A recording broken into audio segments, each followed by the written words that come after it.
8:42, 7:42 en las Islas Canarias. Es el momento de empezar con nuestra tertulia de lujo. Hoy, con don Julio Ariza. ¿Qué tal está usted, don Julio? Aparte de muy guapo. Buenos días. Estaba leyendo... Siempre hay que empezar, siempre, en todos ánimos, sitios, es que sí. Lanzando un piropo al jefe. Háganme caso, eso contribuye a tu futuro profesional. Don Julio, Sí. ¿qué tal está usted? Pues estoy leyendo que ha fallecido Aldo Olcese, que era un buen amigo, era una persona con la que tuve mucho trato. Era de mi año, además, de 57. Ya parece que ha fallecido de un infarto. Y desde aquí enviarle pues un abrazo. Explique usted quién era Aldo Olcese. A toda su familia. Aldo Olcese era un economista conocido, bastante conocido. Pasó a una cierta notoriedad con el tema de Telepizza. No sé si lo recordaréis, era uno de los socios de Leopoldo Fernández Pujals en aquella operación de Telepizza, la salida a bolsa, etcétera. Y luego él ha tenido siempre un especial interés y una especial dedicación a los temas de responsabilidad social corporativa. Yo creo que todo el mundo conoce o ha conocido a Aldo Olcese porque constantemente estaba en la vida social. Tenía una especial relación con Italia. Yo creo que él era o cónsul honorario o tenía algún tipo de encargo del gobierno italiano. Él tenía en todo caso una relación muy especial con ese país. Pues nada, nuestras condolencias Descansa a la en paz, familia Aldo, sí. y a todos los amigos. Don Mario Noya, ¿qué tal está usted? Muy bien, estoy guapo yo también, ¿no? Don Mario Noya es una de esas personas... No te pongas celoso, que Mario. Siempre, en todo momento y circunstancia. Bueno, usted también está guapo, pero menos que don Julio. Aparte, en fin, no sé, don Julio pues es alguien que se cuida, que hace deporte, come sano y tal, y usted tiene la vida echada a perder. La como verdad yo. que sí, la verdad que sí. Ya vale. Sí que se está volviendo ya. Eclogal, torrezno. Bueno, don Mario Noya pues pertenece a ese grupo de personas que antes que tertulianos son buenas personas. Y mira que menea la cabeza, pero es verdad, don Mario. Usted es alguien que no analiza los temas basándose en intereses ni en preconcepciones, sino que trata de decidir en cada momento lo que le parece justo. Y además se debate en mares de dudas, Sí. en un montón de temas, lo cual es indicio de que trata usted de encontrar lo que es justo. Sí, señor, Y por eso ahí sí yo, es verdad. a usted Se lo agradezco. le valoro especialmente. Don Juan Carlos Tellez, que es el mayor del grupo, pero como es el que más se cuida y sobre todo... No lo pues, parece. Pues pasea mucho, no lo parece. Don Juan Carlos, ¿qué tal está usted? Muy buenos días, pues Muy encantado buenos de estar días. aquí que entre compañeros y algún amigo también.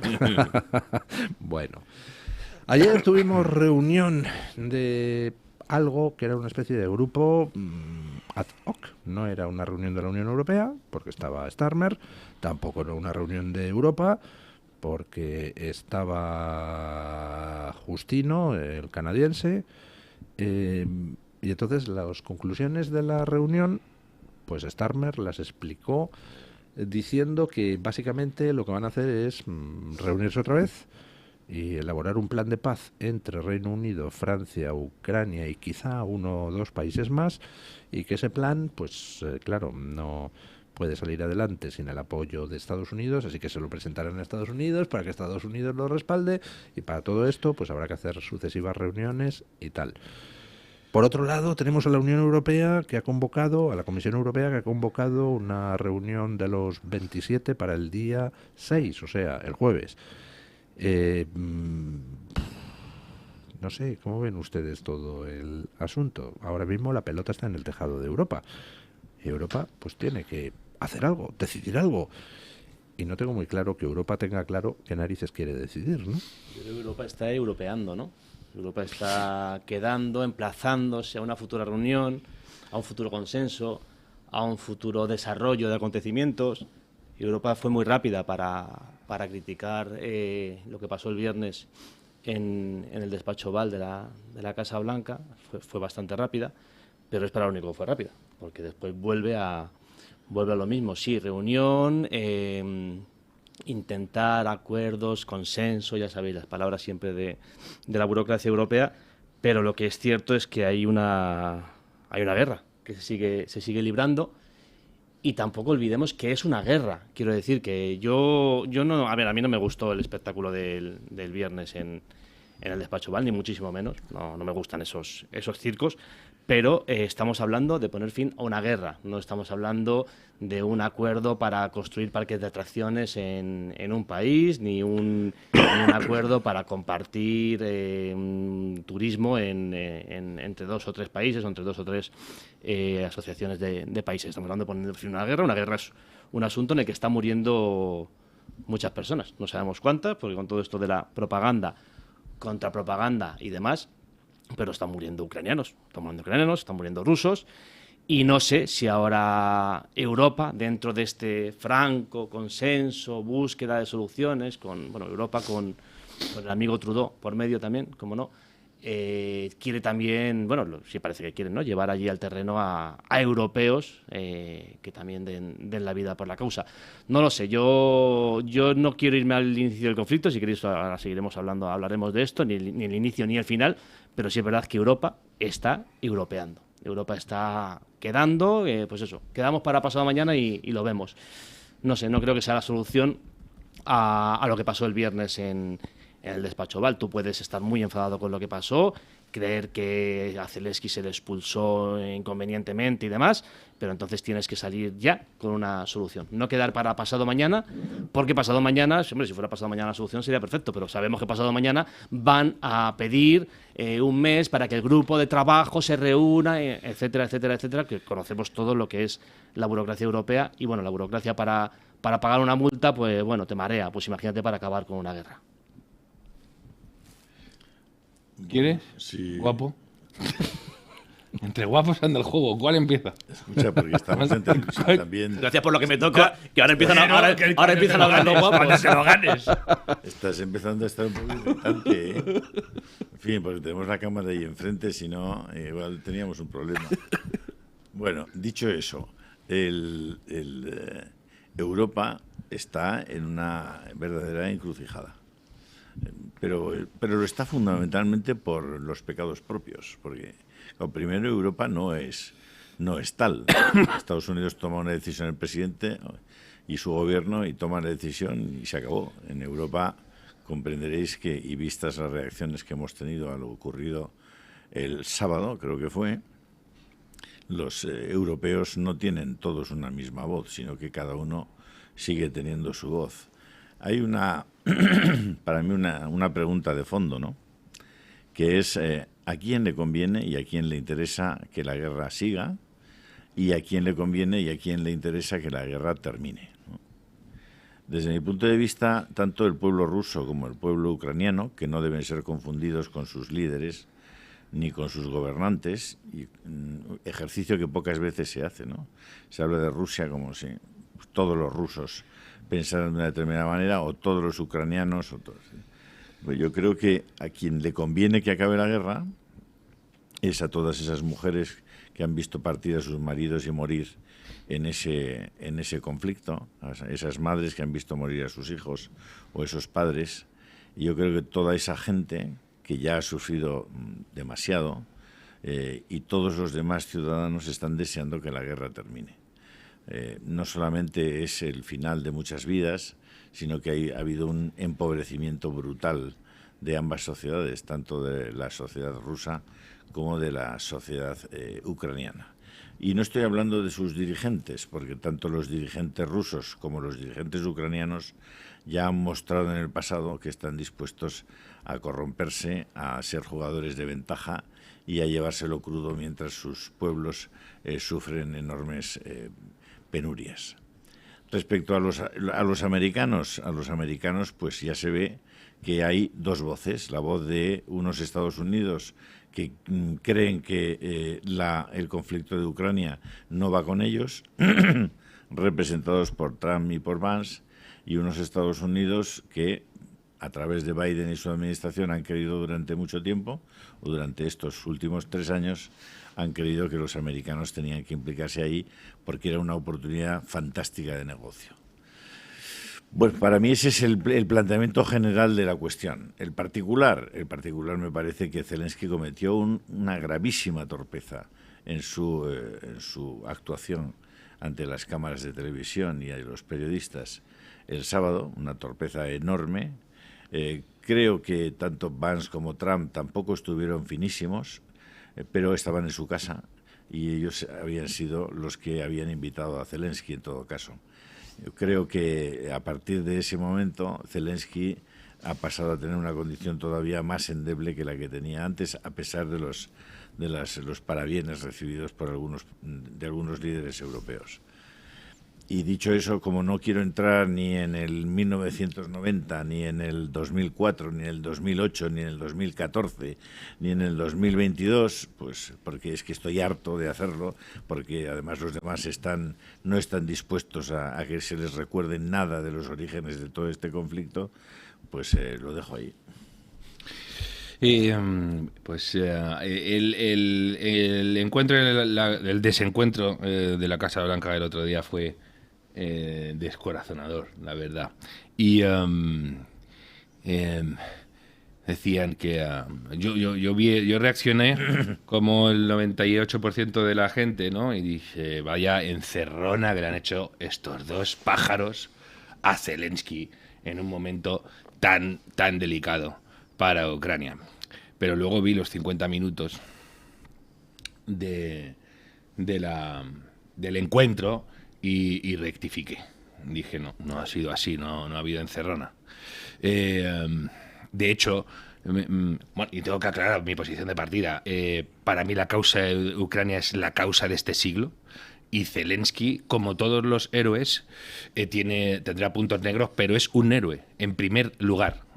Eso es lo que yo creo. Por eso digo que me sorprendió en otro momento y que creo que sí, que evidentemente el otro día cometí un gran error. Bueno, ya digo, parto de que le habían hecho una emboscada, veo el vídeo y digo, pues no. Digo, me estaba pareciendo todo lo contrario.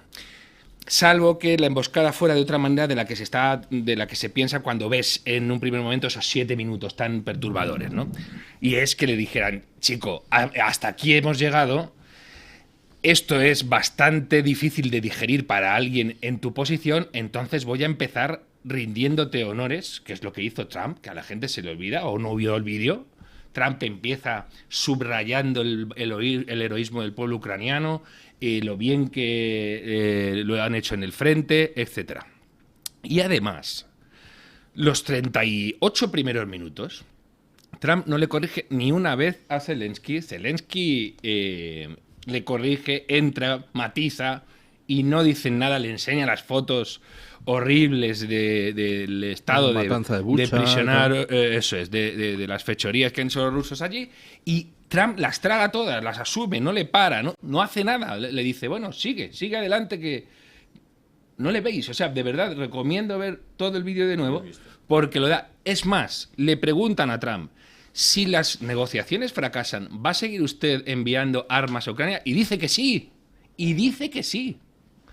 Así que, de hecho, justo antes se habían producido movimientos, incluso en la prensa norteamericana decían, le han dado un golpe devastador a Putin, porque el acuerdo, al implicar con tanto interés económico a Estados Unidos, podría parecer bastante game changer, porque dices, ojo, porque esto ya no tiene pinta de que le vaya a salir tan bien a Putin, porque va a ver que tienen frente a Estados Unidos con intereses directos ahí, y además parecía que con el dinero obtenido de ahí a Ucrania se le iba a permitir reforzar su ejército, etcétera. No había nada mal. Es más, en lo que estábamos viendo, porque claro, tampoco conocemos todos los detalles de la negociación, en ningún momento se le dice a Zelensky que ceda territorio. Es decir, es que no le habían puesto ni un pero. Entonces, significativamente, si veis cuando salta Trump, es cuando Vance hace esa pregunta y le responden, y ve que una periodista de la CNN le hace una pregunta muy pertinente, le dice, oiga, hay tierras raras que ahora mismo están ocupadas por los rusos, ¿se van a ir de ahí? ¿Qué va a hacer usted con ellos? Y Trump le dice, vaya pregunta más estúpida no tenía nada esa pregunta. y después le sale de nuevo un periodista polaco que ha preguntado como 3 o 4 veces y le dice: mi país hay pánico a que usted se acerque mucho a Rusia y nos deje desamparados. Y ahí Trump dice: un momento, yo he venido aquí a presentar un gran acuerdo de paz que salva la cara al que lo tenía más delicado, y se me está volviendo en contra el espectáculo que había montado. Y ahí es cuando revienta. Igual que cuando ve que esa discusión con Vance es como si le despertara algo. Dice: oye, ¿qué está pasando aquí? Yo estoy siendo generoso y por lo visto este señor me quiere reconducir por un sitio al que yo no voy. Y ahí es como si espabilara, como si despertara, como si se diera cuenta de que los tiros iban por otro lado, y es cuando se pone así de agresivo. Porque antes es que le ha dejado hasta decir, que ahí donde le pica un poco a Zelensky, dice: oiga, yo he negociado 28 veces con Putin y así me ha ido, y aunque usted presume de que en su mandato no hubo guerras, en su mandato mi país estaba ocupado en buena medida por estos y nadie le paró, etcétera. Incluso eso le dejó decir. Así que, si fue una encerrona amable de decirle: tío, te voy a presentar un acuerdo de paz que es muy positivo y que si lo sabemos gestionar va a ser un win-win para nosotros. Lo que pasa es que, claro, si va a presentarse como mediador, tampoco va a decir hay que matar a Putin ante las cámaras, ¿no? Y ve lo contrario. Lo que, de hecho, me produce estupefacción es la reacción simultánea de todos los dirigentes europeos con el mismo tuit, etcétera, que dices: madre mía, luego pedimos a la gente que lea en profundidad las noticias, etcétera, y saltamos con un vídeo de 7 minutos en vez de 1 de 50. Esa es la manera positiva de verlo, es decir, menuda banda de irresponsables que hay ahí. Y hay otra que es más mal pensada, que dice: a ver si es que la maniobra era por el otro lado y se fue a sabotear una negociación por parte de Europa, y que Zelensky estuviera interpretando un papel como para reventar esa posición. Y eso sería funesto, porque la madre del cordero con Trump va a ser la relación de Estados Unidos con Europa. Tiene toda la pinta de que Trump no cree en el vínculo transatlántico, no cree que nos tengan que unir intereses especiales o que la relación sea especialmente estratégica. Y tú o lo diriges por otros cauces y les dices: oye, que no, que sí, que te viene bien, que es que estamos a partir de un piñón en muchas cosas, y además eres o somos tu primer socio comercial, económico, etcétera, ¿no? La manera que se ha tenido de ponerle la proa en público lleva a pensar que eso va a tener bastante mal arreglo. La que estuvo ahí muy bien fue Meloni. O fue Wilders también. Fíjate, desde Patriots y del ECR, como diciendo: oye, que hay que reconducir esto, ¿y dónde vamos con un enfrentamiento directo con Estados Unidos? Eso se está diciendo también mucho, por ejemplo, desde Vox con Hermann Terz, diciendo: oye, ¿estamos locos? ¿O qué pasa? ¿Vamos a enfrentarnos a Estados Unidos por este asunto? Porque además Europa tiene el gravísimo problema de que sigue siendo una amalgama de pequeños componentes, y entonces incluso cuando quiere exhibir fuerza no puede, porque entre otras cosas que no tiene ni ejército, y ejército propio, quiero decir, y además ni siquiera está todo el mundo de acuerdo en pensar para qué se quieren ese tipo de cosas. Eso es lo que a mí me ha generado problema. Y por último, en Ucrania tengo un muy buen amigo. Uno de mis grandes amigos es periodista, es corresponsal en Kiev, y te cuenta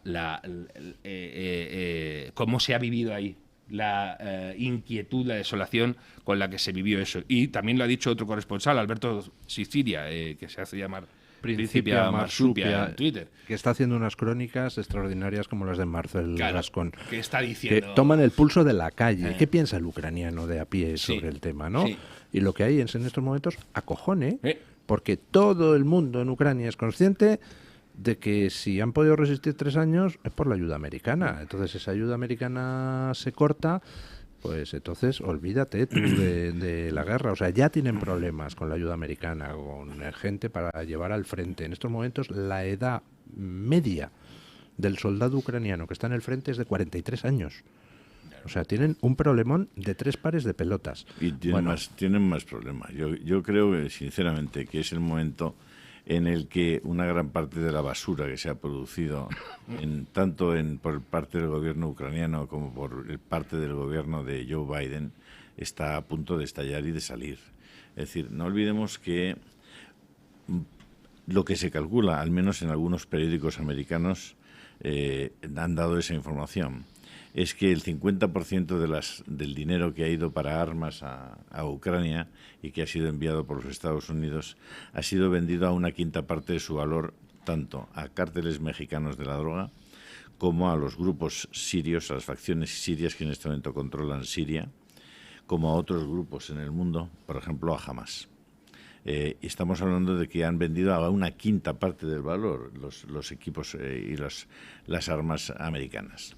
Otra parte, al menos un 20% de esa cantidad, se ha ido a transacciones financieras internacionales que han acabado en manos de personas vinculadas al Partido Demócrata y a la administración del propio Biden.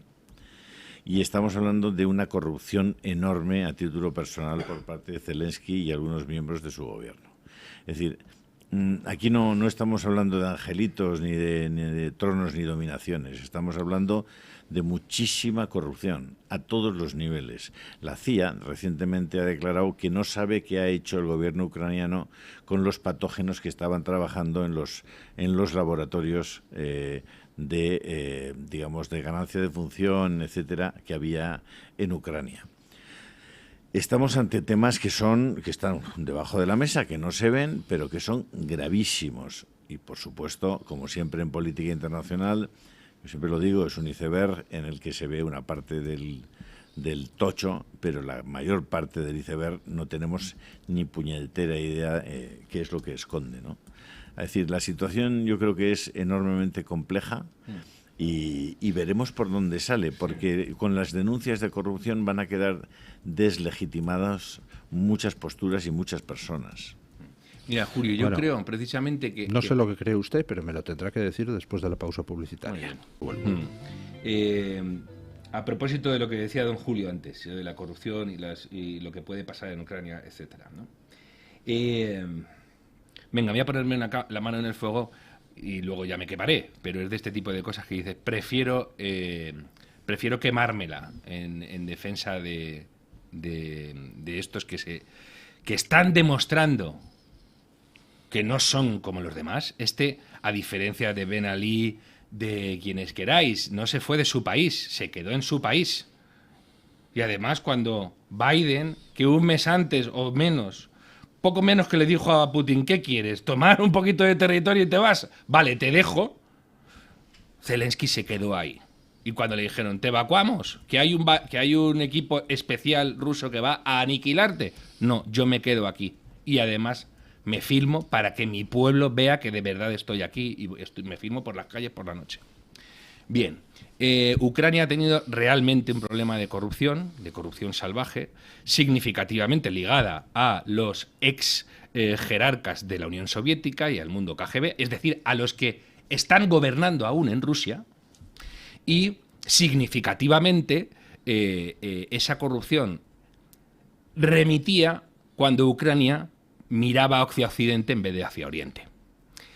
Sobre las cifras de guerra, etcétera, hay muchísima confusión y, por ejemplo, aquí también Trump y compañía están cometiendo un grave error porque están dando cifras que no son buenas. Así de claro. No lo puedes hacer en un tema tan importante. Y don Luis hizo hace unos días un hilo muy interesante sobre el dinero que está recibiendo Ucrania. Bueno, no solo sobre el dinero, sobre la ayuda. Y la madre del cordero, estamos viendo ahí, no tiene nada que ver con el gasto militar, etcétera, que eso está bastante bien chequeado dentro de lo que cabe. Razonablemente chequeado, sí. Y lo que deja brecha es la famosa y maldita ayuda humanitaria, que es donde meten el cazo siempre los sujetos más indeseables que imagínase que son los que hacen negocio de este tipo de causas, ¿no? Y es un monto absolutamente menor en lo que hablamos de, no es el chocolate del loro, porque en este tipo de cosas son cifras muy altas, pero es un monto absolutamente menor, no es ni mucho menos que la mayoría del dinero esté dilapidado, es que no es verdad. Pero vamos, son 14.000 millones de 14.000 dólares, millones de dólares, efectivamente. canalizados a través de ONGs europeas, Exacto. supuestamente para ayudar a refugiados ucranianos en Europa. Exacto. Me pregunto cuánto de eso ha llegado a los refugiados ucranianos, Exacto. ¿no? Eso es lo que se puede chequear. Y Zelensky, yo creo que personalmente Zelensky no está corrompido. Ni él ni su círculo más cercano. Si tú comparas en esto a Putin con Zelensky, por el amor de Dios. O a Medvedev, que es un sujeto especialmente repugnante, que fue el que puso Putin como títere cuando él no podía continuar al frente de Rusia por cuestiones legales que luego dinamitó. Y en la cuestión de los armamentos hay que ver también, de nuevo, qué ha sucedido ahí. Si a Estados Unidos acaba teniendo armas en mano, no sé, vamos a ver, tenemos en un pedestal a Ronald Reagan, por ejemplo, ¿no? Ronald Reagan tuvo ahí una cuestión que se llamaba escándalo Irán Contra, Pero déjame hacer que no dejaba muy en muy Mario, buen lugar. Sí. Vamos a propiciar que siga la guerra. En el caso de los europeos, espera, déjame acabar. Vamos a propiciar que siga la guerra, ¿vale? Y que vamos a seguir enviando armas y dinero a Ucrania. ¿A dónde vamos? ¿Cuál es el final de ese proceso? ¿Cuál es? No, por eso digo, mira, Julio, lo que yo considero que es una discusión anterior con Luis, dije, vamos a ver, Estados Unidos tiene músculo para terminar la guerra y para mandar el mensaje contundente al malo en vez de al bueno. Pero la manera en que abordó Trump la negociación parecía que te permitía sortear este tipo de preguntas. Porque si por medio metes un acuerdo de explotación de minerales raros, etcétera, que permita que se vaya sofocando la guerra sin que necesites hacer una prolongación de la guerra que sea tan costosa para todo el mundo, me parece genial, que era lo que daba la mejor manera de ver el acuerdo de Trump. Te decía, madre mía, esto es buenísimo porque metes a Estados Unidos ahí. No creo que los rusos sean tan suicidas de ponerse a atacar a operarios americanos que están extrayendo minerales de suelo ucraniano. A los ucranianos les pones, les das la vida porque les vas a dar herramientas que le van a permitir explotar recursos a los que no tienen alcance ahora porque su país está devastado.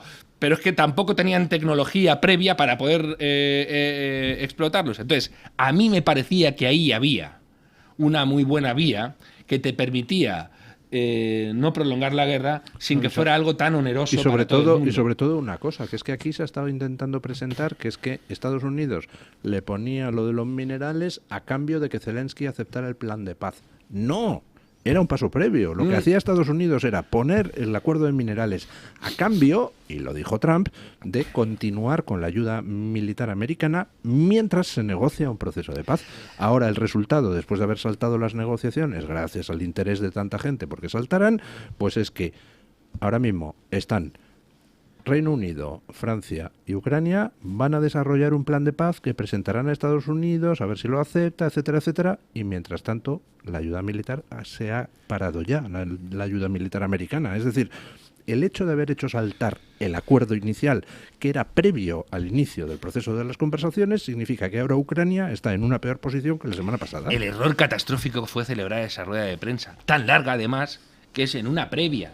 Y además, fijaos, es que el inicio de la rueda de prensa de Donald Trump es buenísimo, es inesperado para tanta gente que decía, bueno, a ver cómo trata al dictador Zelensky.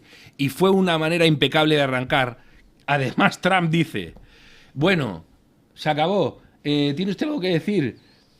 Y Zelensky parece Julio Ariza y no suelta el micro. No como yo, que yo hubiera terminado en 30 segundos, don Julio. Y él se tiró 15. Escucha, Luis, ¿podemos contabilizar, por favor, lo que lleva hablando Mario esta mañana y los últimos 15 programas? Es así. Eso es lo que me pareció catastrófico. Que siguiera adelante esa rueda de prensa cuando estabais ahí para, en cualquier para caso, negociar. Olvidémonos de lo que pasó el viernes, situación ahora. Pues Reino Unido, Francia, Ucrania dicen que van a presentar un plan de paz. Francia lo ha dicho Macron, pero no lo mencionó ayer Starmer, creo, en su rueda de prensa, que quieren un alto el fuego de un mes.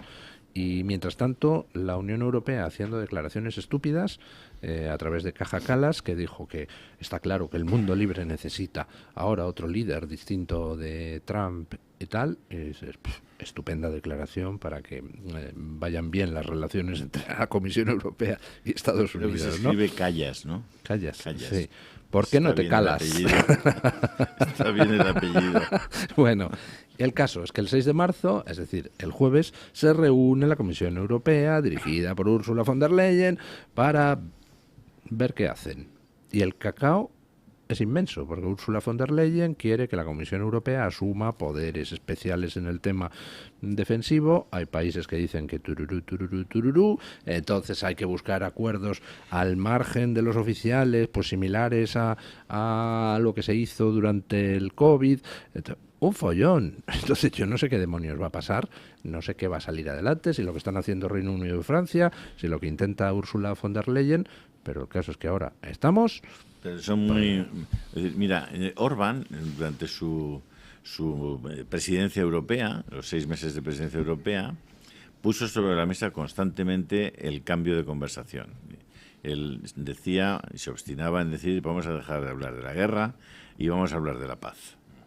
No solamente no se le hizo caso, sino que lo humillaron, lo desacreditaron y, por supuesto, allí no hubo una sola referencia en el resto de países, especialmente estoy hablando, por supuesto, de Francia y de Alemania, a la posibilidad de una mesa de paz, de un armisticio, de un alto el fuego.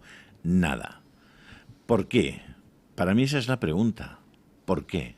Sabiendo que el final de este asunto no va a ser en ningún caso la victoria sobre Rusia, en ningún caso. Salvo que, como dice Trump, y esto la gente no lo está recordando, pero Trump, que no es un imbécil y que conoce bien de lo que está hablando, le dijo, ¿qué quieres? ¿Promover la Tercera Guerra Mundial? Le dice en un momento determinado a Zelensky. De lo que se trata es de que quieres promover que haya una Tercera Guerra Mundial. Le está diciendo, sigue animando a los tontos europeos a que vayan por ese camino y cuando le hayan cargado la pipa al señor de Moscú, ¿qué harán? ¿Qué harán? ¿A quién le van a pedir ayuda? Es decir, es que el asunto, es decir, hay que también mirarlo desde delante hacia atrás. Igual hay que anticiparse a los siguientes movimientos. Yo creo que, honradamente, creo que lo que tenemos que estar es por apoyar cualquier línea que conduzca a la paz cuanto antes. Desde luego a un alto el fuego inmediato, que es lo que propuso Trump. Un alto el fuego inmediato, que no muera ni una persona más. Porque aquí contamos las personas como el valor de la vida humana es 0. Bueno, en Rusia es 0 y en Occidente ya se ha visto con el millón de muertos de abortos cada año, el valor de la vida humana es 0. Solo que en un caso hablamos de la vida humana por nacer y en el otro caso por la vida humana ya nacida. Pero el asunto es el mismo. El valor que se le da en Europa a la vida humana es 0. Lo que pasa es que se le da mucho valor a la opinión pública. Pero si no fuera pues la opinión pública, por supuesto que enviaríamos soldados alemanes, españoles, italianos, de Burgos o de Soria. Claro que los enviaríamos. Lo que pasa es que no soportan una opinión pública que la opinión pública afronte una realidad así, pero sí soportan tranquilamente porque la opinión pública está anestesiada que haya 1 millón de muertos, 1 millón de pequeñitos asesinados en el vientre de sus madres. Ya sé que a la gente no le apetece nada escuchar esto, pero tendrán que seguir escuchándolo, porque como dice muy bien Milei, el aborto es un asesinato con el agravante del vínculo. Pues yo creo que habría que ir a hacerse preguntas, ¿no? Como periodistas deberíamos hacernos preguntas y creo que Mario ha hablado de ello, don Luis ha hablado de ello también y don Julio han hablado de ello. ¿A quién le interesaba este circo? ¿A quién le interesa esa posible Tercera Guerra Mundial? ¿Alguien preparó todo este encuentro con focos, con cámaras para que se produjera este espectáculo? Porque Donald Trump sí habló de un alto el fuego. Europa está hablando de un mes. ¿Un mes para qué? ¿Para qué? ¿Para qué Europa va a montar un ejército en un mes? La Unión Europea va a montar un ejército en un mes. La Unión Europea. No. O sea, ya está claro que la respuesta es no. Por eso habrá que ver a quién le interesa que no se produzca este alto el fuego inmediato y ver quién estaba detrás de, pues, de este espectáculo que vimos en la Casa Blanca. Yo creo que bueno, todos conocemos la historia de Francia y la historia del Reino Unido. Es que a ver si ahora nos vamos a sorprender con quién es Francia y quién es el Reino Unido. Voy a dejar a Alemania de lado por esta vez, no me voy a meter con ellos, pero vamos, Macron y Steinmeier creo que pueden tener bastante interés en que no se produzca este alto el fuego inmediato, en que se prolongue de momento un mes más, por ejemplo, un mes porque es la primera cifra que se ha dado la guerra, y en que se produjera este espectáculo en la Casa Blanca. De momento, ayer en Londres, fue ayer, ¿no? Sí, ayer en Londres tampoco vimos, que yo me esperaba, ataques contra Trump. Es verdad que hayan estado más moderados, y es verdad que Trump, después de lo que pasó, también ha estado bastante moderado. Él ha seguido, él vuelve a plantear lo mismo, acuerdo de minerales raros, metemos a ciudadanos norteamericanos, estadounidenses en Ucrania, y Trump no creo que se atreva a ir contra Putin. Putin se atreva a ir contra ellos. De momento el escenario desde Estados Unidos es el mismo, aunque luego en la prensa española Elon Musk dice que Estados Unidos se va a ir pasado mañana de la OTAN y de la ONU y de todo lo que tú... Bueno, vamos a ver quién es Elon Musk. Bueno, yo lo de la ONU votaría a favor, así entre usted y no, yo. Ya, ha salido de sitios, claro, pero es que yo tampoco querría estar en una organización que, bueno, en fin, bueno, es que no hay eso criminal. Pero eso de la ONU es que es muy importante. Es decir, no hay una organización mundial para la paz. La ONU se construyó fundamentalmente para eso, para buscar la paz. La Sociedad de Naciones, efectivamente, bien. Sí. ¿Qué ha pasado desde entonces? Que allí donde hay un conflicto, la ONU no pinta nada, no hace nada, no lo permite todo. Es decir, aquí estamos hablando de los muertos de Ucrania y de Rusia. Bien. ¿Quién está hablando de los muertos en África? ¿Quién está hablando del genocidio de los cristianos? 70 decapitados hace 2 días y la ONU... Ni una palabra. ¿Quién está hablando de los 150.000 cristianos que han sido crucificados en las carreteras, que han sido salvajemente torturados? Nada. Nada. Ni un esfuerzo militar, ni un casco azul. Nada. Entonces, cuando te das cuenta la enorme desproporción que hay... Bueno, es que allí donde matan a los cristianos así... no tienen un duro para comprar armas, no tienen nada que ofrecer. Es decir, ¿dónde están los intereses por enviar armas y por defender? Pues ¿dónde están las tierras raras? ¿Dónde está el gas? ¿Dónde está el petróleo? ¿Dónde están los diamantes? ¿Dónde está el oro? Es que te das cuenta de que es una pamema, una farsa a nivel mundial brutal. ¿Qué quiero yo? Yo quiero una ONU. Yo quiero una ONU que esté con soldados, con armas, buscando y propiciando la paz en los sitios donde están violándose los derechos humanos más básicos, donde están matando mujeres y niños. Eso es lo que yo quiero, pero nadie lo propone. Lo único que proponen es que la ONU promueva el aborto en todo el mundo, leche. Es decir, pero qué hipocresía la de Occidente y qué hipocresía la de tantos países. Es decir, dejad ya de mentir a la gente, hombre. Mira, Julio, es significativo porque hay una frase que es que la guerra siempre es por el petróleo o por los recursos más importantes, y no es verdad muchas veces, ¿no?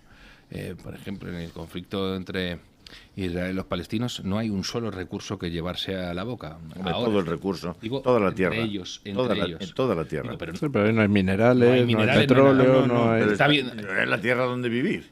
Sí, pero que digo que la atención internacional que suscita no es precisamente por recursos. Y luego, por ejemplo, el Congo, que es el lugar del espanto, el reino del espanto puro. El Congo es un gran... tiene muchísimos minerales raros, el coltán, por ejemplo, etcétera, ¿no? Lo que sucede es que ahí se las ha apañado mucha gente para que eso no sean países, precisamente, y hagas lo que ni por asomo harías ni por asomo harías en ningún país digno de tal nombre. Ahí, por ejemplo, también veo, de nuevo, Trump se equivoca al decir que el que está buscando la Tercera Guerra Mundial es Zelensky. Por una razón. ¿Por qué la busca?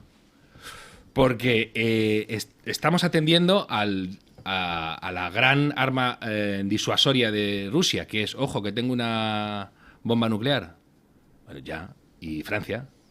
Y el Reino Unido. Me está preguntando, Trump. Sí, pero que se supone que tú tienes armas para que no te esgriman esas armas. La disuasión absoluta era esa. Y lo que hacía que Estados Unidos y la Unión Soviética no entraran en conflicto directo era precisamente que ninguno le podía esgrimir al otro el arma. Entonces, si, aquí hay dos actores europeos con bombas nucleares. Y imaginaos, porque claro, significativamente Irán ha vuelto a acelerar su programa nuclear. ¿Por qué? Porque está diciendo, ¡ay, va! Que ya sé lo que pasa aquí. Y ahora que me ha diezmado Israel, que no me puedo defender, que no puedo ayudar a los míos, a mis proxies, ya sé lo que hay que hacer. Hay que tener de una vez el arma nuclear porque solo la pueden esgrimir los malos como elemento disuasorio. Los buenos no. Los buenos tienen un arma que les cuesta salvajadas de dinero y no la pueden esgrimir como amenaza. A Zelensky no se le puede decir que estás provocando una guerra mundial, como evidentemente no se lo dirías a los polacos cuando les invadieron los nazis y los soviéticos. No les puedes decir, oye, que o te dejas comer o provocas una guerra mundial. No, hombre, es que él me está invadiendo. Un señor que, ya les digo yo, que no ha estudiado relaciones internacionales en la escuela diplomática. Entonces, por ahí yo creo que Trump fue injusto. Pero fijaos, porque a Trump se le calienta la boca, lo hemos visto muchas veces, etcétera. Pero a la vez, significativamente, no sé si lo visteis, que él ya no dijo, con este no negocio, traedme a otro, derrocadlo, que ha habido llamamientos a quitárselo de en medio. Ha dicho, sí, cuando esté preparado para la paz lo vuelvo a recibir y no sé qué, no sé cuánto. Tú puedes estar de acuerdo con lo que esté diciendo, pero no lo está descartando como interlocutor, ni siquiera después de haberle hecho el feo supremo, como dijo, que fue esa falta de respeto a los Estados Unidos en la propia Casa Blanca. Yo a Zelensky le vi en esa reunión extenuado y con descontrol de su lenguaje corporal, que decías, no hagas esos visajes, no sé si lo ve. Bueno, pues se lo pasaba a Trump. Lo que digo es que se los estaba pasando todos. Hasta ya 40 minutos ya, claro. Pero yo creo que fueron varias cosas lo que ejercieron de fulminante. Que Trump no estaba corrigiéndole ni una. Cuando le dijo el otro que Putin era terrorista, etc. Incluso cuando dice, fijaos qué difícil lo tengo, el odio que hay entre esta gente. Y no lo está diciendo para callar a Zelensky. Yo creo que se junta el intercambio Vance-Zelensky, que ve que además Zelensky no recula y le da muy buena respuesta a Vance. La compórtase, no, digo que la respuesta era buena. Pero las otras dos preguntas. Mario, es que ha sido, es decir, me has contestado directamente a un asunto y es que dices, no, ¿cómo se le puede decir a Zelensky que él puede provocar una tercera guerra mundial? Pues diciéndoselo, porque Zelensky se sentó en Estambul a firmar la paz con los rusos. ¿Y sabes por qué no la firmó? Porque vino Boris Johnson, de parte además respaldado por la administración del señor Biden, y les dijo, no firmáis esto. Es decir, que sí, Zelensky estaba dispuesto a la paz, por supuesto, y porque veía clarísimo que esa guerra no iba a ninguna parte, iba a tener un coste en vidas humanas tal. Y no se hizo porque los americanos querían seguir vendiendo su armamento y su material a Ucrania. Es decir, esa es la realidad. Y lo que le está diciendo Trump a Zelensky, le está diciendo, mira muchacho, si seguimos por este camino y no hablamos de paz en vez de guerra, nos vamos a encontrar con una ojiva nuclear en Londres y otra en Moscú, que es el último de los argumentos que puede tener esta guerra si no emprendemos otro camino. Por tanto, lo que le estaba diciendo Trump es perfectamente aceptable y lícito. Pero el propio Zelensky dijo ahí, una de las razones que le lleva a corregir a Trump, y dice, chicos, me estáis pidiendo todo el rato que esté negociando, y dice, es que yo no he hecho otra cosa que negociar con este hombre y me ha traicionado todas y cada una de las veces que he negociado con él. Es que a la gente se le olvida, o no lo conoce porque no tiene por qué saber, que claro, Zelensky llega a la presidencia de Ucrania como negociador, como el gran negociador, como el rusófono Zelensky, que frente a Poroshenko está dispuesto a negociar con Putin. Y le dice, joder, es que yo cada vez que intento negociar con este tipo me ha tratado como trata a la gente que se le pone en medio. Porque además tenemos que tener claro también que la causa ucraniana para Putin no es una causa de prevención de... No, es una causa metafísica, por decirlo así. Es decir, Ucrania sigue siendo una herida para el nacionalismo ruso y ha dicho, ha llegado el momento de corregirlo con los hechos y se acabó Ucrania. Eso está muy en el fondo también de la cuestión. Pero a Zelensky no se le puede decir que no ha negociado, cuando él ha negociado, o cuando él ha querido negociar. Y sobre todo, se nos olvida que es que Ucrania, desde 2014 perdió integridad territorial, y no creáis que le quitaron un distritucho en la frontera, que es que fue Crimea, y no abrió la boca. Y no abrió la boca. Y dijo, pues mira, como por no abrir la boca, me han devorado. Y por aquí tengo mala salida. A mí me pareció... Lo que pasa es que, vamos a ver, yo entiendo ese argumento de Putin, no se puede negociar nada con él porque no es fiable. O sea, ese argumento parece razonable. Se puede estar de acuerdo o no, pero no es un argumento inherentemente ilógico. Pero claro, ¿cómo concilias ese argumento? Por un lado, con ahora el anuncio de que van a elaborar un acuerdo, Reino Unido, Francia y Ucrania, un acuerdo de paz que va a incluir, según dice Macron en la entrevista con Le Figaro hoy, un alto el fuego de un mes. Tú no puedes estar en el despacho Oval diciendo es que Rusia no respeta los altos el fuego, por tanto eso nada, y a las 48 horas acordar con Macron y con Starmer que sí vas a tener un alto el fuego. O sea, aquí a qué estamos jugando todos. Me parece que aquí todo el mundo juega a las vueltas políticas. Eso me pone muy nervioso, porque de lo que hablamos es de muertos, ¿no? Entonces, me da la sensación, por el anuncio de Starmer ayer, las matizaciones de Macron de hoy y tal, que básicamente lo que se quería impedir era que una solución razonable, que era lo que Trump estaba proponiendo, se apuntara a Trump el tanto, y que entonces lo que se quería por parte de Zelensky era que Europa participe y esté en la foto. Pues leche, a mí eso me pone muy nervioso. Sí, y a mí había otro Pero detalle. ¿alguien me explicará? Porque alguien, por favor, si podéis explicármelo, o alguien que lo conozca, me puede explicar en qué consistía el acuerdo de Estambul que estaba dispuesto a firmar Putin y Zelensky. ¿Me lo puede explicar alguien? ¿Lo sabéis? Porque claro, igual es relevante. Y sobre todo es relevante en este momento. Igual era relevante lo que decía Orbán cuando asume la presidencia europea y le dicen que no, de todas las maneras. ¿Qué buscaban los que le decían que no? ¿Qué han querido? O sea, ¿cuál era el final de su estrategia?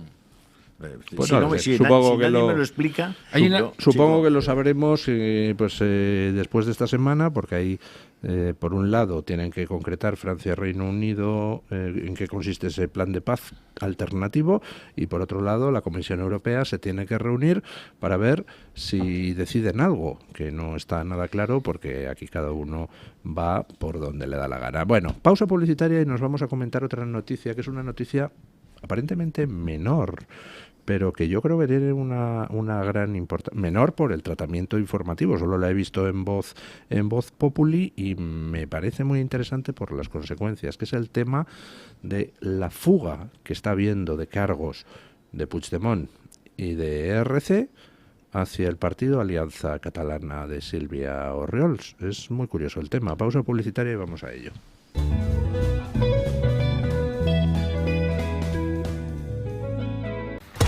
Bueno, hoy trae Voz Populi una noticia que es simplemente resumen de acontecimientos que han ido pasando al hilo de una última deserción que ha habido del que era cabeza de lista de ERC en el pueblo natal de Puigdemont, que se ha pasado a la Alianza Catalana de Sílvia Orriols, y en el artículo de Voz Populi se desgrana pues todo el goteo, que parece que va en aumento, de paso de cargos de Junts y de ERC hacia esa alianza catalana, que es igual de separatista que los otros, pero anti-inmigración. Y claro, que se pasen cargos de Junts, pues es algo que a ninguno nos sorprende.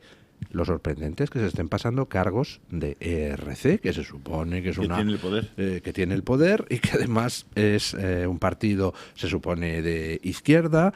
Bueno, pues eso significa que está habiendo trasvase de voto, tanto de la derecha separatista como de la izquierda separatista, hacia el partido anti-inmigración separatista, reflejando algo que ya se ha detectado en las encuestas con Vox, que es que hacia Vox no va solo voto del PP, sino voto del PP y voto del PSOE y voto de lo que es el mundo podemoide, porque es que el problema de la inmigración irregular y sus consecuencias es un problema transversal que no tiene que ver con las ideologías, ¿no? Bueno, te recuerdo que Junts estaba en el pacto para echar a Sílvia Orriols del Ayuntamiento de Ripoll, y cuando faltaban 5 minutos, Junts se bajó del carro y dijo que ellos no participaban en echar a Silvia Orriols, porque llegaron a la conclusión de que eso era victimizarla definitivamente y le tienen más miedo que a un nublado.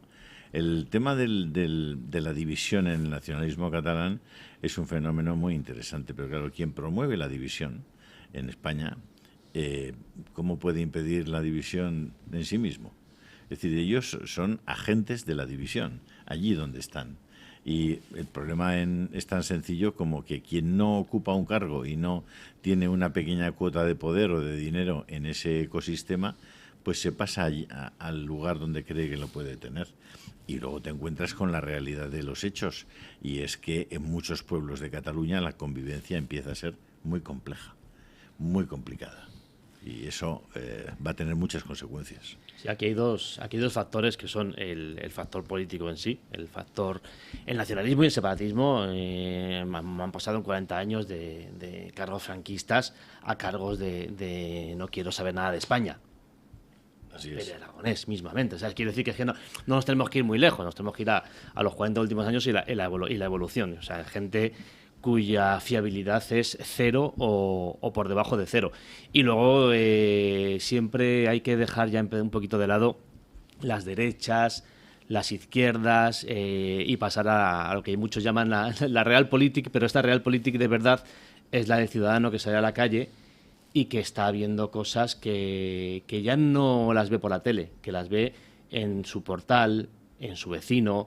Ya no es un atraco, una inseguridad.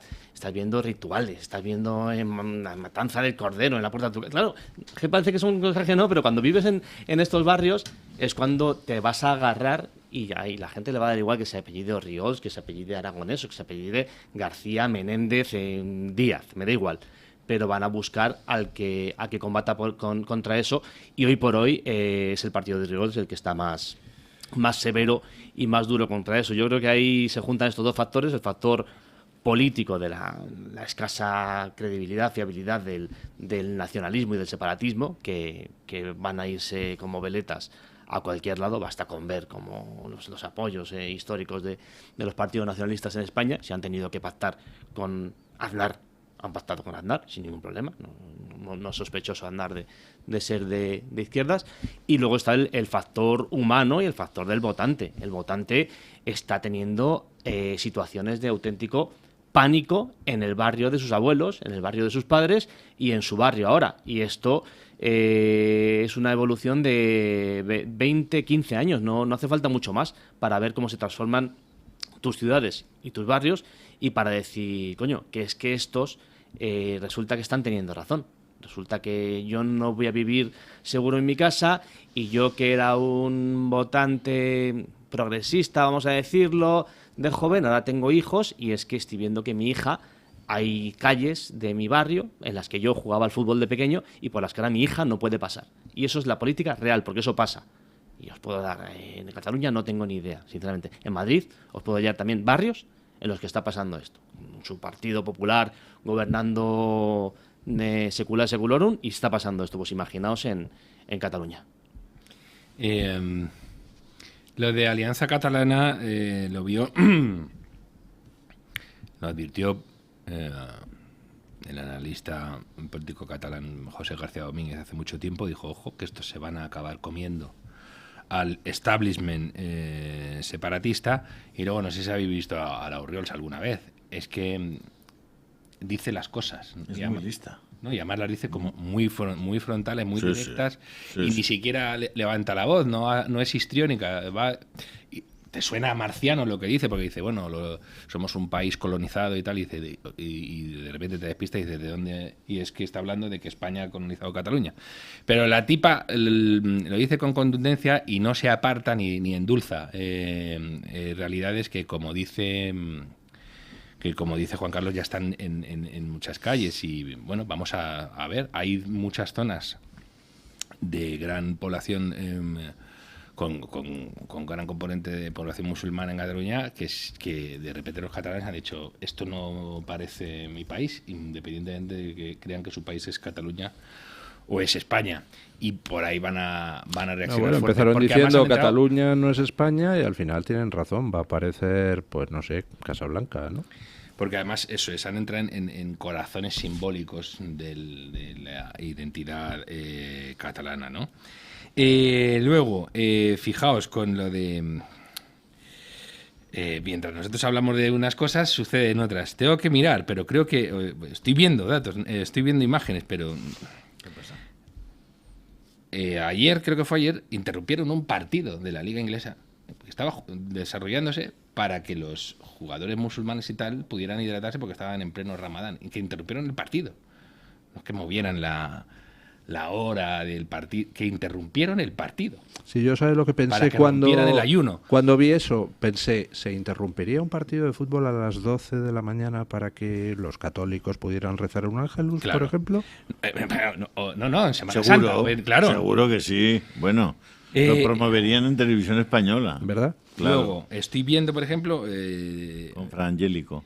que el Manchester United ha abierto una ¿De quién es el Manchester United, macho? multi-faith room, un Una sala multirreligiosa. para que quien quiera pueda rezar, quien quiera. Qué gracioso Pero si es. eso está- Y en pleno Ramadán. Pero si eso están en los tanatorios españoles. Claro. Ya no hay capillas. Sí, es verdad. Son salas multi tal, Sí. en la que solamente van los cristianos a rezar, claro. Ponen su pequeño crucifijo.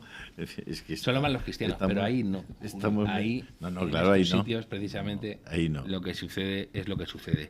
Y bueno, pues el gran rufián ha dicho, por lo que estoy viendo aquí, que Alianza Catalana es una victoria del españolismo y Urriols es una victoria del CNI. Sí, Ha señor. dicho Sí, señor, Rufián. ¿Eso dónde lo he dicho? Amigo. ¿Dónde Évole? este amigo Fíjate, rufián. se ha juntado el hambre con la gana de comer. sí. Lo ha dicho Sí, en RAC 1. Ah, en RAC 1, vale, no ha sido. Es que sé que estuvo, me suena que estuvo en lo de Évole.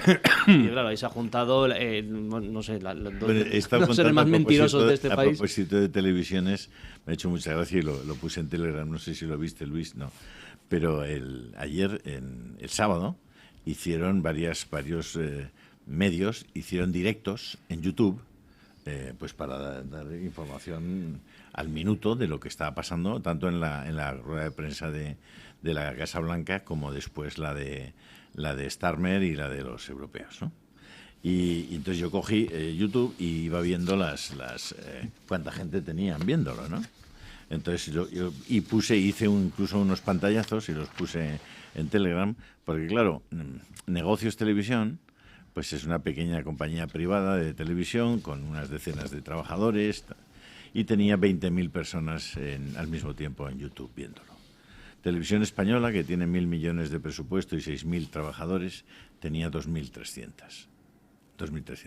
El diario El País, que tanto cuerda le quieren dar y que tanto dinero quieren mover, y el Orgulian y el Telefónica y no sé cuántos, el diario El País tenía 172 personas viendo. Entonces, claro, te das cuenta de la enorme desproporción que hay entre la atención que se le presta desde el punto de vista económico por parte de los poderes públicos a unos medios que lo hacen tan rematadamente mal y, en cambio, bueno, al final la población, los ciudadanos premian al que lo hace bien, al que está al loro de las cosas, al que te quiere mantener informado de forma objetiva. Bueno, yo lo he ido colocando en Telegram. Por eso supongo yo que un diputado socialista gallego ponía un mensaje ayer en inglés en Twitter diciendo que es hora de que la Unión Europea cierre Twitter y tal, ¿no? Sí, claro. Es que si hay voces que se salen del discurso oficial, Pero pues es- entonces te arruinan Pero todo. fíjate que estamos hablando de 20.000 Frente a 2.000 y a 172. 2.300 y 172. Son medios dopados, además me has dado dos ejemplos. Pues ni dopados. El País y Televisión Española, quiero decir, que son pues, eso, medios, sí, dopados por los poderes públicos, rescatados históricamente una vez tras otra. Bueno, el caso de Televisión Española ni se rescata, eso es un pozo al que se van echando los millones, ahora encima con la nueva dirección. Para que se lo lleven unos poquitos, ¿eh? Sí, no, la nueva directiva que Es terrible. ha entrado a saco a eso, sin problemas en amañar incluso oposiciones públicas. Ojito a lo que estamos hablando, porque eso está pasando en Televisión Española, el amaño de oposiciones. Y luego el producto que le dan a la gente, pues ¿qué le dan? ¿Qué ofrecen? A Broncano. Broncano, por cierto, acordado, los 3 primeros días hemos sobrepasado a no sé quién, ya no hay audiencia, ya se han callado. Ya no ven la boca. Duran lo que duran, porque al final el producto, es que encima el producto es malo. Claro. Es decir, si es que a mí, joder, te viene alguien brillante, que los hay o los ha habido en su momento, Movistar apostó en su momento mucho por toda esta gente, pero ahora ya no, ahora es la nada, ahora es el acabar con toda esta pila de millones hasta que se acabe y se corte el grifo, porque algún partido político tiene que llegar a cortar ese grifo porque es inviable y ese partido tendrá mi apoyo al 200%. Pero bueno, y del país, ¿qué les voy a contar del diario El País, ¿no? Al final, pues otro medio rescatado infinitamente junto a la cadena SER, y la gente al final elige pues el que te da un producto, porque al final lo que buscas es el producto. Pero bueno, así están los intereses y también lo que da cada medio o lo que considera que son sus audiencias, que por desgracia tienen una muy mala percepción de la audiencia española, me temo. Sí. Es la fatal arrogancia de esta gentuza muchas veces, ¿no? Digo, de los que generan la ola, que se pretende que arrase con panoramas, etcétera, y que pongas todos los recursos del Estado contra un programa de televisión. Esto lo contarás y nadie te creerá. Oye, que ahí decidieron poner a disposición de un sujeto todos los recursos públicos para hundir a otro sujeto. ¿Y qué hacía? Pasaba información ya no que los a Rusia, a Marruecos, a favor de uno, sino en contra programa de entretenimiento de por las noches. Sí. No es que ponga los recursos a favor del programa de televisión española, que está feo. Está feo, es malversar. Es ponerlo en contra. Es que hemos escuchado a ministros en consejos ministros en la rueda de prensa criticar a un programa de televisión que yo no lo veo eso ni desde que estaba en 4, o sea, no tengo ningún interés en defender yo al de Antena 3, al de Motos, al hormiguero, pero coño, que no es que se dediquen los recursos... Caramba, repámpanos, no es que se dediquen los recursos a apoyar, a malversar a favor del tuyo, es que encima están malversando en contra de una entidad privada, o sea, es una locura. Lo que está pasando aquí es una locura. De que no hemos hablado de Sánchez. O sea, que es que Sánchez se está librando de todas. Siempre le sale bien. Que le está viniendo fenomenal todo lo que está ocurriendo. Pues yo creo que hemos hablado mucho de Sánchez, aunque no le hayamos mencionado. Elípticamente, implícitamente. La sombra de Sánchez es alargada. Sí, pero bueno, vamos. De quien tenemos que hablar es de los oyentes, porque ha entrado doña Carmen a traernos el resultado de la libre encuesta que hemos hecho hoy. Plantee usted primero la pregunta para que se pronuncien los tertulianos y luego vamos a ver qué es lo que ha respondido a la gente. Bueno, pues la pregunta es la siguiente. ¿Quién cree usted que es el responsable de que fracasara la reunión entre Estados Unidos y Ucrania del pasado viernes? Las opciones son, la primera, Trump y Vance, porque eran unos prepotentes. La segunda, Zelensky, que es un maleducado. La tercera, ambos. Y la cuarta, ninguno. Son cosas que pasan. ¿Qué habrían votado ustedes? Yo ambos. ¿Usted ambos? ¿Usted, don Juan Carlos? Hay una 4B, que es ninguno, porque a otros les interesaba que fracasara. Ya estamos haciendo opciones variadas. Venga, la 4, ninguno. Fíjate lo que te voy a decir, ninguno. Don Mario es capaz de estar 20 minutos pensando cuál es la adecuada. Don Mario, si yo no hubiera dicho ambos, él hubiera dicho ambos. Pero como yo he dicho ambos, ya no va a decir ambos. Yo no diría a Zelensky por maleducado, no creo que fuera mala educación lo que hizo que Zelensky se comportara así. O sea, no es un gañán. Y no tiro atrás ante Trump por gañanía. ¿Quién tiene la culpa, tío? ¿Quién? Yo, sinceramente, creo que Luis del Pino. No lo sé. Ya estamos con el comodín. Me voy a poner ambos, pero ambos y usted ninguno. Con el reconocimiento de que yo, cuando lo vi por primera vez, pensé que era Trump y Vance. Vamos a ver qué ha dicho la audiencia. El 51% de los encuestados cree que fue culpa de Zelensky, que es un maleducado. La siguiente opción más votada es la de que Trump y Vance son unos prepotentes, con un 22% de los apoyos, pero fíjense, está muy reñida con la de ambos, con un 21% de los votos. Solo hay un 6% que dice que son cosas que pasan y que por tanto ninguno tenía la culpa. Y voy con... Ojo, que yo he dicho ambos y Mario también, probablemente por razones diferentes, ¿eh? Sí, claro. Porque el análisis de ambos es no es sencillo.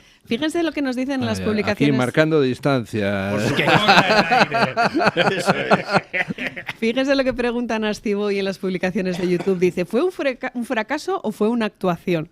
Óscar Mejía también en esas publicaciones de YouTube dice que cree que ambos fueron realmente los responsables. Zelensky fatal, pero herido porque está en desventaja y con muchos muertos. Y Trump no tomó en cuenta estas verdades y propuso palabras de orgullo. En el chat, Alejandro Mazallas dice que todo fue teatro para que los europeos paguemos. No hay más. Nos quieren hacer tragar con esto y punto. Y en Twitter, Julia García Amado dice que no tiene ni idea, que este tema le supera y no lo sabe, pero solo tiene claro que Vance le parece un tipo serio. María Lapas dice que es de básico de habilidades sociales lo de que hay que reunirse en terreno neutral. Y termino con un comentario de Monicaco que dice que cree que Zelensky ya iba leccionado y que estaba todo orquestado. Yo tengo que decir, don Luis, Diga. mi suegra dice, yo estoy de acuerdo con Luis. Así, en Muy bien, así, querida en líneas suegra. generales, ella dice, Yo soy un gran defensor de las yo suegras, creo que como es usted para, lo sabe. precisamente para contrarrestar la influencia de su suegra sobre usted, que le hace bullying. Bueno, muchísimas gracias a los tres. Gracias, don Julio, muy guapo ha venido hoy. Gracias, don Mario, muy guapo está usted siempre. Gracias, don Juan Carlos, el más joven, el Y aspecto atractivo. a pesar de Dígame su que estoy provecta moreno, edad. por lo menos, como siempre. Sí, por Está favor. moreno, Gracias, y muchas estamos gracias. en marzo. Ya está moreno. Bueno, Muchas gracias. todavía está moreno. Bueno, gracias a los tres, gracias a la audiencia y a doña Carmen por traernos su opinión, la opinión de la audiencia. Y vamos a poner punto final a la tertulia con don Paco Linares, que tiene una curiosa sensación. Dice que mire por donde mire, lo mire como lo mire, desde fuera o desde dentro, el gobierno nos roba. No sé por qué tendrá esa sensación. Buenos días, don Paco.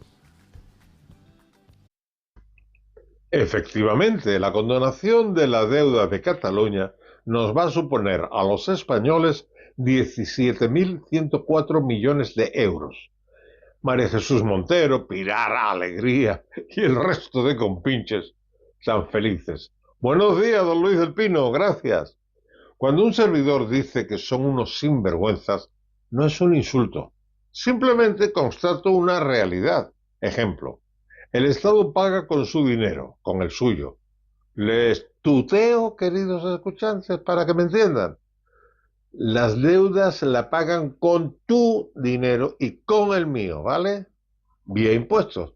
¿Y en qué se lo gastan? Pues en tener contentos a los enemigos de España que mantienen en el poder a los socialistas y a sus socios.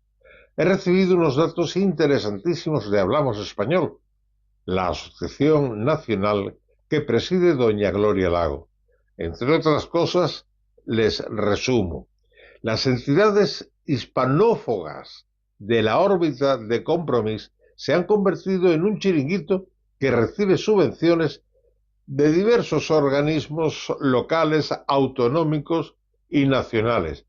Pero lo que más sorprende es que se desconoce el verdadero carácter e intenciones de este lobby, es decir, la enorme cantidad de dinero público que reciben desde Cataluña, de la Generalidad de Cataluña, como es el caso de Plataforma per la Llengua. Y en conjunto, lo recibido sobrepasa los 800.000 euros. Esto es un simple ejemplo. Mire por donde se mire, desde fuera o desde dentro, el gobierno nos roba. Eso es lo que hay. Mañana, más y mejor. Punto final.